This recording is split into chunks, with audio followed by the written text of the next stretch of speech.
কালিয়াগঞ্জ শহরের অলিগলি থেকে আবর্জনা তুলে ডাম্পিং গ্রাউন্ডে নিয়ে যাবার সময় পুরসভার ট্রাক্টর থেকে রাস্তায় ছড়িয়ে পড়ছে বজ্র। এতেই বেশ সমস্যায় পড়ছেন পথচারীরা। পুরসভার মতো কালিয়াগঞ্জ শহরে ইট বালি ও মাটি বহনকারী ট্রাক্টর থেকেও রাস্তায় ছড়িয়ে পড়া ধুলোবালি ঘিরেও পথ চলতি মানুষের সমস্যা হচ্ছে। এই সমস্যার সমাধান চেয়ে পুরসভার কাছে উপযুক্ত পদক্ষেপ গ্রহণের আর্জি জানিয়েছেন কালিয়াগঞ্জের সাধারণ মানুষেরা। পথচারীদের সমস্যা প্রসঙ্গে কানাই শেঠ কি বলেন শোনাবো। দেখলাম যে ট্রাক্টরগুলো যাচ্ছে, পৌরসভার গাড়ি বর্জ্য পদার্থ নিয়ে যাচ্ছে এবং ট্রাক্টরের ঝাঁকিতে ছিটতে ছিটতে যাচ্ছে, ছিটে পড়ছে। সেই জন্য আমি দাঁড়িয়ে পড়লাম।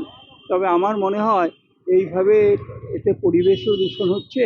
তাতে আমার মনে হয় পৌরসভা যদি একটু সচেতন হন এবং এই বর্জ্য পদার্থগুলো যখন শহরের মধ্যে দিয়ে নিয়ে যাওয়া হবে, তখন যদি পলিথিন বা ত্রিপাল দিয়ে ঢেকে নিয়ে যাওয়া হয়, তাহলে আমার মনে হয় পরিবেশ দূষণটাও হবে না এবং পথ চলতি মানুষ গায়ে ছিটে ছিটে এগুলো পড়বে না।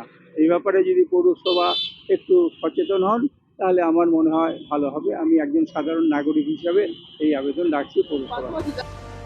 এই সমস্যা প্রসঙ্গে দৃষ্টি আকর্ষণ করা হলে কালিয়াগঞ্জের পুর প্রধান বিশ্বজিৎ কুণ্ডু বলেন, যাই হোক, তোমরা এসছো এই রিপোর্টটা নিয়ে, আমার খুবই ভালো লাগলো।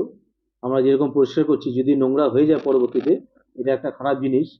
যাই হোক, ট্রাক্টর থেকে যখন মাল নিয়ে যাচ্ছে একখান থেকে আরেকখানে, তো ওগুলো যখন পড়ছে, তা আমাকে এটা ইমিডিয়েটলি আমি এই ব্যবস্থাটা নিব তোমরা যখন বলছো। তবে ওর উপরে পলিথিন না দিয়ে আমার মনে হয় নেটটা দিলে খুব ভালো হয়।